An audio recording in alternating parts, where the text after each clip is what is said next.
Ganyan. Tama nila, pabalap. Ikaw sir, masarap ba sir? Sulit. Sulit. Masarap kuya? Oh, diba? Sila na mismo nagsabi. So, hello guys. Good evening. So, kamusta na naman kayo? So, dito na naman tayo. So, hapon, may upload ako na video. So, meron ako nababasang comment na mga negative. So, ito guys ha, mamaya ay i-fix natin yan. So, ngayon, itong video na to, ito yung kuha namin doon kay Duata, Paris Overload sa Pasay. So, pag napapansin nyo, ang dami talagang tao dyan sa Duata, Paris Overload sa Pasay kay Duata. So, maraming kumakain. So, meron pa nga akong tinanong dyan kung masarap pa talaga yung Duata, Paris Overload. Sinabi nung isang customer ni Duata na kumain, legit daw, masarap daw. Ito pakinggan mo. Tama nila, pabalap. Ikaw sir, masarap ba sir? Sulit. Sulit. Masarap kuya? Oh, diba? Sila na mismo nagsabi noon na masarap daw. So, ngayon, unang-una pala, shout out sa lahat ng bashers ko na nag-comment ng ganun. May nabasa akong comment dito. Ang sabi daw, meron na namang isang kamuting vloggers. Oh, shout out sa'yo yung nagsabi ng ganun.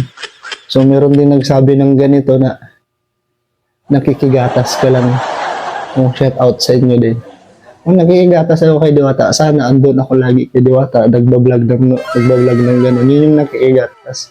Sa wala naman akong kinikita dito eh. Masaya lang ako nagbablog dito kay Diwata. If ever naman, walang masamang magsusupport lang tayo. So, una-una sa lahat ng bashers natin, shout out sa lahat ng bashers natin na nagko-comment ng ganyan.